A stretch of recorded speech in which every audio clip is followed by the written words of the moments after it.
নমস্কার। আপনি কি জানেন আগামীকাল 18ই আগস্ট মঙ্গলবার এই দিনটা শুধু পঞ্জিকার একটা তারিখ নয়। এই দিনটা হচ্ছে সেই দিন যখন স্বয়ং শনিদেব ও মঙ্গলদেব একসঙ্গে সিংহ রাশিতে অবস্থান করছেন, আর তাদের ভয়ঙ্কর দৃষ্টি পড়েছে আপনার তুলা রাশির ওপর। কারণ তুলা রাশিতে আছেন চন্দ্রদেব, আপনার মনের অধিপতি। আর এই দৃষ্টি এতটাই শক্তিশালী যে আপনার ঘুম উড়ে যাবে, আপনার মন অস্থির হবে, আপনার মনে হবে পৃথিবী থেমে গেছে। কিন্তু থামবেন না। এখনও সময় আছে। এখনও আপনি নিজেকে বাঁচাতে পারেন। আমি সরাসরি বলছি, আগামীকাল 18ই আগস্ট সূর্যোদয় হবে সকাল 5:53। এই সময় থেকে শুরু হবে আপনার দিনের প্রথম সংকট। কারণ সকাল 5:53 থেকে 7:22 পর্যন্ত যমঘণ্টা চলবে। এই সময়ে কোনো গুরুত্বপূর্ণ কাজ শুরু করবেন না। তারপর সকাল 7:22 থেকে 9:05 পর্যন্ত বৈধৃতি যোগ। এই যোগে যে কাজ শুরু হয় তার ফল হয় বিপরীত। মানে আপনি ভালো করতে চাইলে খারাপ হবে, আর খারাপ করতে চাইলে ভালো হবে। এরপর দুপুর 12:10 থেকে 1:44 পর্যন্ত রাহুকাল। এই সময়ে নতুন কিছু শুরু করা সম্পূর্ণ নিষিদ্ধ। রাহু আপনার কাজ গ্রাস করবে, শেষ করে দেবে। আরও ভয়ঙ্কর ব্যাপার হল, আগামীকাল উত্তর দিকে দিশাশূল, তাই উত্তর দিকে যাত্রা করবেন না। আর গুলিক কাল দুপুর 12:30 থেকে 2:06 পর্যন্ত। এই সময়ে কোনো শুভ কাজ করবেন না। কিন্তু এগুলো তো পঞ্জিকার প্রাথমিক কথা। আমি এখন আপনাকে বলবো আসল ভয়ঙ্কর ব্যাপার। আগামীকাল শুধু মঙ্গলবার নয়, আগামীকাল কালকি জয়ন্তী। ভগবান বিষ্ণুর দশম অবতার, যিনি এখনও আসেননি, কিন্তু যাঁর আগমনের বার্তা আজকের এই দিনে বিশেষ শক্তিমান। আর এই দিনে পূজা হয় হনুমানজির, পূজা হয় মা মঙ্গলা গৌরীর, পূজা হয় ভগবান কার্তিকেয়ের। মানে এই দিনে দেবতারা বিশেষ সক্রিয়।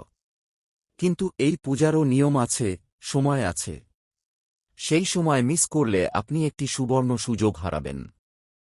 আমি বলছি, আগামীকাল সকালে ঘুম থেকে উঠে প্রথমে ডান পা দিয়ে বিছানা স্পর্শ করবেন। তারপর মুখ ধুয়ে 3 বার ওঁ গং গণপতয়ে নমঃ জপ করবেন। স্নান করে পূজার ঘরে বাতি জ্বালিয়ে হনুমানজিকে সিঁদুর ও ফুল দেবেন। কিন্তু সাবধান, সকাল 7:22 থেকে 9:05 পর্যন্ত বৈধৃতি যোগ চলবে। এই সময়ে পূজা করবেন না। পূজা করুন সকাল 9:05 থেকে 10:30 এর মধ্যে। এই সময় অমৃত যোগে আছে, আরও ফলদায়ক হবে। আর যদি পারেন, সূর্যোদয়ের সময় সকাল 5:53 পূর্ব দিকে মুখ করে 1 গ্লাস জলে হলুদ মিশিয়ে সূর্যদেবকে অর্ঘ্য দিন। এতে আপনার দিন শুভ হবে। আদিত্য হৃদয়স্তোত্র পাঠ করুন, এতে শত্রু বন্ধু হবে, অন্ধকার আলো হবে।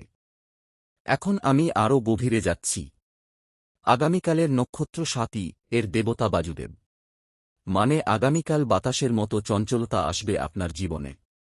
হঠাৎ কিছু ঘটবে, যা আপনার জীবন বদলে দেবে। আর এই পরিবর্তন ভালো হবে নাকি খারাপ, সেটা নির্ভর করবে আপনার কর্মের ওপর। আপনি যদি সতর্ক হন, নিয়ম মেনে চলেন, তবে ভালো হবে। কিন্তু উদাসীন থাকলে এই ঝড় আপনাকে ভাসিয়ে নিয়ে যাবে। বিশেষ করে সন্ধ্যা 6 থেকে রাত 8 পর্যন্ত সময়টা অত্যন্ত সংবেদনশীল, কারণ এই সময় শনি মঙ্গলের 75% দৃষ্টি সক্রিয় হয়। আপনার মন অস্থির হবে, ঘুম ভেঙে যাবে, মনে হবে পৃথিবী আপনার বিরুদ্ধে। তাই এই সময়ে কোনো সিদ্ধান্ত নেবেন না, শুধু মন্ত্র জপ করুন, ধ্যান করুন, শান্ত থাকুন। আমি এখন আপনাকে 19 ও 20 আগস্টের কথাও বলছি, কারণ এই 3 দিন একসাথে আপনার ভাগ্য নির্ধারণ করবে। 19 আগস্ট বুধবার, বুধদেবের দিন, চন্দ্র তুলায় থাকবেন, কিন্তু বৃহস্পতিদেব প্রবেশ করবেন অশ্লেষা নক্ষত্রে, সর্পের নক্ষত্র। এর বিষ এমন যে আপনার মুখ থেকে কটু কথা বেরিয়ে যাবে, সম্পর্ক নষ্ট হবে, ব্যবসা ক্ষতিগ্রস্ত হবে। তাই সেদিন কথা বলতে সাবধান, গালি দেবেন না, কটু কথা বলবেন না। রাগ হলে 10 বার গভীর শ্বাস নিন, তারপর কথা বলুন। 20 আগস্ট বৃহস্পতিবার, গুরুবার, চন্দ্র তুলা থেকে বৃশ্চিকে যাবে, যা রহস্য ও পুনর্জন্মের প্রতীক। আপনার মন অস্থির হবে, ঘুম হবে না। রাহুকাল বিকেল 1:57 থেকে 3:29 পর্যন্ত। এই সময়ে কোনো সিদ্ধান্ত নেবেন না।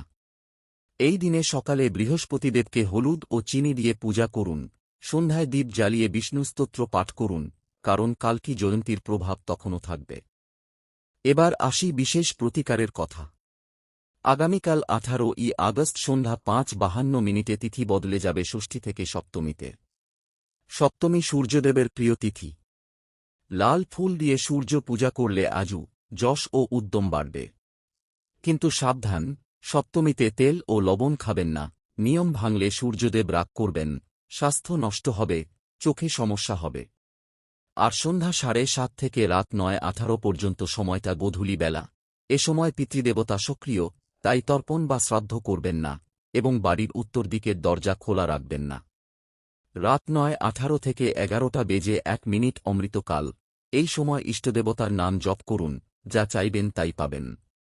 এই সময়ের আগে সন্ধ্যা 6 থেকে 8টা পর্যন্ত কোনো গুরুত্বপূর্ণ কাজ করবেন না, শুধু ধ্যান ও মন্ত্রে মন দিন। এখন আমি আপনাকে পরিবার ও সম্পর্কের ওপর প্রভাব নিয়ে বলছি। এই 3 দিন আপনার সঙ্গী বা সঙ্গিনী রাগান্বিত হবে, সন্তানরা একগুঁয়ে হবে, অফিসের সহকর্মীরা খারাপ ব্যবহার করবে। আপনার ধৈর্য ধরতে হবে, হাসতে হবে, রাগান্বিতদের কিছু বলবেন না, শুধু শুনুন। কারণ এই অস্থিরতা কেটে গেলেই সব ঠিক হবে। তবে যদি কেউ আপনাকে অপমান করে, তবে চুপ থাকুন, কারণ প্রতিক্রিয়া দিলে পরিস্থিতি আরও খারাপ হবে। মনে রাখবেন, এই কয়েকদিনের পরীক্ষায় উত্তীর্ণ হলেই জীবন নতুন রূপ পাবে। আমি আরও একটি গোপন কথা বলছি। আগামীকাল সকাল 10:30 থেকে 11:45 পর্যন্ত সময়টা অমৃতসিদ্ধি যোগে আছে। এই সময় আপনি যদি কোনো গুরুত্বপূর্ণ কাজের সূচনা করেন, তা চিরস্থায়ী সাফল্য দেবে। কিন্তু রাহুকালের সময় কিছু করবেন না। আর যদি আপনার কোনো কোর্ট মামলা বা আইনি বিরোধ থাকে, তবে আগামীকাল 18ই তারিখে সকাল 9:05 থেকে 10:30 এর মধ্যে কিছু করবেন না, ওই সময়টা প্রতিকূল। বরং 20শে বৃহস্পতিবার সকাল 8 থেকে 9:30 পর্যন্ত মামলা মোকদ্দমার জন্য শুভ। এই 3 দিনের মধ্যে আপনি যদি নিয়ম মেনে চলেন, তবে আপনার শত্রুরা পরাজিত হবে এবং আপনি জয়ী হবেন। এখন আসি আর্থিক বিষয়ে। শনি মঙ্গলের দৃষ্টি আপনার অর্থভাগ্যকেও প্রভাবিত করবে। আগামীকাল 18ই তারিখে দুপুর 1:44 থেকে 3টা পর্যন্ত অর্থ লাভের যোগ আছে, কিন্তু এই সময় রাহুকাল শেষ হয়েছে, তাই কাজ করতে পারেন। তবে সন্ধ্যা 6 থেকে 8টা পর্যন্ত কোনো লেনদেন করবেন না। 19শে বুধবার আপনার অ্যাকাউন্টে অপ্রত্যাশিত টাকা আসতে পারে, কিন্তু সাবধান, সেদিন কারো কাছে টাকা ধার দেবেন না, ফেরত পাওয়া কঠিন হবে। 20শে বৃহস্পতিবার ব্যবসায় নতুন চুক্তি করতে পারেন, তবে শুভ সময়ে সকাল 10 থেকে 11:30 পর্যন্ত। ঋণ নিয়ে থাকলে 20শে তারিখে ঋণমুক্তির সময় হতে পারে, তবে রাহুকালে কোনো চুক্তি করবেন না। আমি এখন স্বাস্থ্য নিয়ে সতর্ক করছি। শনি মঙ্গলের প্রভাবে আপনার হাড়, পেশি ও রক্তচাপের সমস্যা বাড়তে পারে। 18ই তারিখে সকালে ঘুম থেকে উঠে গরম জল পান করুন, হলুদ ও আদা মিশিয়ে চা খান। সপ্তমী তিথিতে তেল ও লবণ বর্জন করুন, কারণ এতে শরীরে প্রদাহ বাড়ে। 19শে বুধবার মাথা ব্যথা বা মাইগ্রেনের সমস্যা হতে পারে, তাই সেদিন পর্যাপ্ত জল পান করুন, ওভারটাইম কাজ করবেন না। 20শে বৃহস্পতিবার পেটের সমস্যা এড়াতে হালকা খাবার খান, ভাজাপোড়া এড়িয়ে চলুন। আর আগামীকাল রাতের অমৃতকালে চোখ বন্ধ করে ধ্যান করলে আপনার মানসিক চাপ কমবে, ঘুম ভালো হবে। আমি এখন বিশেষ পূজা ও মন্ত্রের বিস্তারিত দিচ্ছি। আগামীকাল সকাল 5:53 সূর্যোদয়ের সময় স্নান করে নিম্নলিখিত মন্ত্র জপ করুন: ও ঘৃণী সূর্যায় নমঃ 108 বার। তারপর হনুমানজিকে সিঁদুর ও ফুল দিয়ে বলুন: ও শ্রী হনুমতে নমঃ 54 বার। সন্ধ্যায় সপ্তমী তিথিতে সূর্যাস্তের সময় লাল ফুল দিয়ে সূর্যদেবকে অর্ঘ্য দিন এবং আদিত্য হৃদয় স্তোত্র পাঠ করুন। রাত 9:18 থেকে 11:01 অমৃতকালে 15 মিনিট ধ্যান করুন এবং আপনার ইষ্টদেবতার নাম জপ করুন, হনুমান, শিব বা কালী, যাকে ইচ্ছা। এই সময় যে কোনো সংকল্প নিলে তা পূরণ হয়। 19শে বুধবার সকালে বুধ মন্ত্র জপ করুন, ও বুধায় নমঃ 27 বার, এতে বুদ্ধি ও কথার উপর নিয়ন্ত্রণ থাকবে। 20শে বৃহস্পতিবার গুরু মন্ত্র, ও বৃহস্পতয় নমঃ 54 বার জপ করুন, তাতে আর্থিক ও কর্মক্ষেত্রে সাফল্য আসবে। এখন আমি আরও কিছু গোপনীয়তা বলছি যা খুব কম জ্যোতিষী প্রকাশ করেন। আগামীকাল 18ই আগস্ট, যদিও তিথি শুক্লা ষষ্ঠী সপ্তমী, কিন্তু অর্দ্রা নক্ষত্র এর প্রভাবে এই দিনে কোনো গুরুতর রোগের লক্ষণ দেখা দিতে পারে। বিশেষ করে যাদের তুলা রাশি, তাদের কিডনি, মূত্রাশয় ও ত্বকের সমস্যা হতে পারে। তাই প্রচুর জল পান করুন, তেল ও মশলাদার খাবার এড়িয়ে চলুন। আর রাতের অমৃতকালে পা ডুবিয়ে গরম জলে 10 মিনিট রাখুন, এতে রক্ত সঞ্চালন ভালো হবে, ঘুম আসবে। 19 তারিখে কারো সাথে তর্ক করবেন না, কারণ অশ্লেষা নক্ষত্রের প্রভাবে কথা কটু হয়ে যাবে, সম্পর্ক নষ্ট হবে। 20 তারিখে রাতে 10টার পর কোনো কাজ করবেন না, শান্তিতে ঘুমান। আমি এখন আপনার জন্য একটি সময়সূচি তৈরি করছি, যা মেনে চললে এই 3 দিন নিরাপদে পার করতে পারবেন। 18 আগস্ট সকাল 5:53, ডান পা দিয়ে বিছানা ছোঁয়া, মুখ ধোয়া 3 বার ও নমঃ শিবায়। সকাল 6, স্নান, সূর্য অর্ঘ্য, আদিত্য হৃদয় স্তোত্র। সকাল 9:05, হনুমান পূজা, সিঁদুর, ফুল, 54 বার জপ। দুপুর 12:10 থেকে 1:44, রাহুকালে কিছু করবেন না, শুধু মন্ত্র জপ। বিকেল 3টা, হালকা খাবার, কাজ শেষ করুন। সন্ধ্যা 5:52, সপ্তমী তিথিতে সূর্যাস্ত পূজা, লাল ফুল। রাত 8, ধ্যান, মন্ত্র জপ। রাত 9:18, অমৃতকালে ইষ্টদেবতার নাম জপ, সংকল্প। 19 আগস্ট, সারাদিন কথা বলতে সাবধান, রাগ নিয়ন্ত্রণ করুন, 54 বার বুধ মন্ত্র জপ। 20 আগস্ট, সকালে গুরু পূজা, হলুদ ও চিনি দিয়ে 54 বার গুরু মন্ত্র। বিকেলে রাহুকালে কিছু করবেন না, সন্ধ্যায় দীপ জ্বালিয়ে বিষ্ণু স্তোত্র। আমি এখন আরও একটি ভয়ঙ্কর সতর্কতা দিচ্ছি। 18 আগস্ট সন্ধ্যা 5:52 থেকে রাত 8 পর্যন্ত মহাবিষুব যোগ তৈরি হচ্ছে। এই সময় যদি আপনি কোনো বিতর্ক বা ঝগড়ায় জড়ান, তবে তা মারাত্মক রূপ নিতে পারে। তাই এই সময় বাড়ির ভেতরে থাকুন, কারো সাথে ফোনে তর্ক করবেন না, সোশ্যাল মিডিয়া ব্যবহার করবেন না। আর রাত 10 থেকে 11টা পর্যন্ত ভৈরব মুহূর্ত, এই সময় ভূত প্রেতের শক্তি বেশি সক্রিয়, তাই বাইরে যাবেন না, লোনা বা তিল বাড়ির চারপাশে ছড়িয়ে দিন, সুরক্ষার জন্য। কিন্তু অমৃতকাল 9:18 থেকে 11:01 মধ্যে শুধু ধ্যান ও মন্ত্র জপ করবেন। ভৈরব মুহূর্ত শুরু 10টা হলে ধ্যান শেষ করে ঘুমাতে যান। আমি এখন আপনার জন্য বিশেষ গায়ত্রী মন্ত্রের কথা বলছি। আগামীকাল থেকে প্রতিদিন সকালে 108 বার সূর্য গায়ত্রী জপ করুন।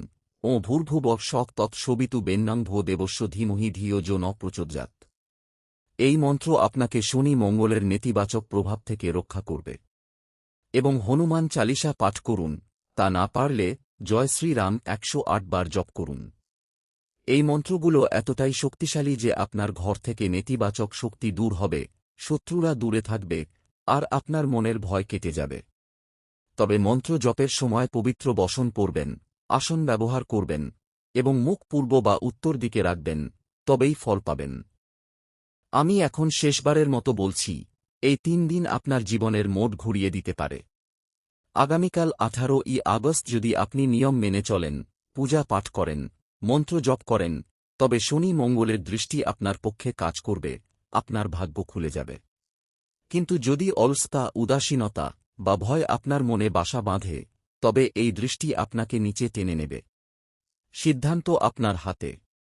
দেবতা আপনাকে সুযোগ দিয়েছেন, এখন আপনার কাজ সেটা গ্রহণ করা। আমি বিশ্বাস করি, আপনি এই সুযোগ হাতছাড়া করবেন না। কারণ তুলা রাশির মানুষ বুদ্ধিমান, ভদ্র এবং ন্যায়পরায়ণ। আপনি জানেন কি ভালো, কি খারাপ। আমি শুধু মনে করিয়ে দিচ্ছি, আগামীকাল সকাল 5:53 থেকে শুরু করে রাত 11:01 পর্যন্ত প্রতিটি মুহূর্ত গুরুত্বপূর্ণ। এই সময়সূচি মেনে চলুন, নিজেকে ও আপনার পরিবারকে রক্ষা করুন। আর যদি কিছু মনে না থাকে, তবে অন্তত হনুমানজির নাম জপ করুন, জয় বজরংবলী। এই নামেই সব কাজ হবে। এখন আমি আপনার জন্য একটি সংক্ষিপ্ত প্রতিকার দিচ্ছি। আগামীকাল সকালে 1 গ্লাস জলে কালো তিল মিশিয়ে বাড়ির উত্তর পূর্ব কোণে ছিটিয়ে দিন, এতে নেতিবাচক শক্তি দূর হবে। আর একটি লাল ফুল হনুমানজিকে অর্পণ করুন, এবং সেই ফুলটি আপনার মানিব্যাগে রাখুন, তাতে অর্থাভাব দূর হবে। এই সহজ উপায়গুলো মেনে চলুন, দেখবেন কয়েকদিনের মধ্যে আপনার জীবনে ইতিবাচক পরিবর্তন আসবে। সবশেষে আত্মবিশ্বাস রাখুন। ভয় পাবেন না। হনুমানজি আপনার সঙ্গে আছেন, মা মঙ্গলা গৌরী পাশে আছেন, আর ভগবান শ্রী কালকি রক্ষাকর্তা। এই 3 দিনের পরীক্ষায় উত্তীর্ণ হন, আর জীবনকে নতুন করে শুরু করুন। জয় বজরংবলী, জয় মা মঙ্গলা গৌরী, জয় শ্রী কালকি, ও নমঃ শিবায়।